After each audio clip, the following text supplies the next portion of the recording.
Time now for Net Check here on BON News. The Publicity Department of Yunnan Province has raised fears of a clampdown on press freedom with a plan to recruit volunteers to watch over media outlets and reporters. The Provincial Publicity Department advertised in several outlets, including the Yunnan Daily and Yunnan TV, hoping to recruit 100 volunteers for the supervisory work. According to media reports, one of the things the department wants to clamp down on is journalists being paid to report certain stories. The move has kicked up a storm of criticism among internet users who question the role that those volunteers could play given the heavy influence the government already exerts here. BON researcher Kevin Jha has been following that reaction online and joins us now from the newsroom. Kevin, what's the majority view that you're seeing in terms of online reaction to this story?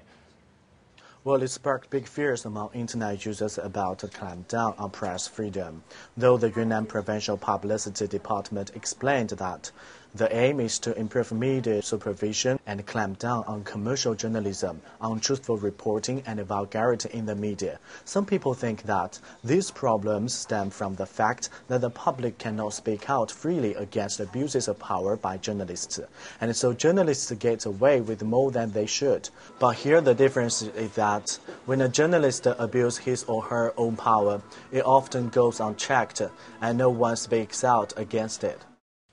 And Kevin, what about people who support the plan? What are they saying? Actually, a few people think they can understand it and say it's more or less reasonable, but they're very much in the minority. They pointed out that fake news stories circulate quickly, which can harm some people or society in general. One commentator says the media should take responsibility for spreading fake news stories, such as the one about the woman whose vengeful ex-boyfriend said was a prostitute with HIV. The person adds that these media supervisors can more or less prevent these fictitious reports from spreading. Thanks, Kevin.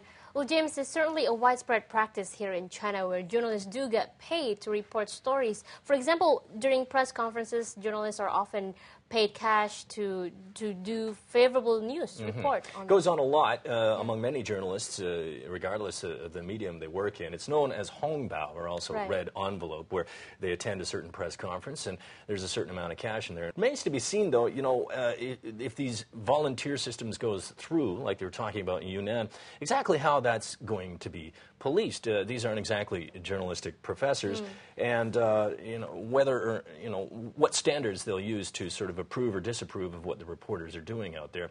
Also bears mentioning as well that so many stories now that surface in the Chinese media originate in the blogosphere. A lot of bloggers pick up little tidbits that they find online, and then they get online, and often reporters pick them up as well, and volunteers simply aren't going to be able to police that. Right.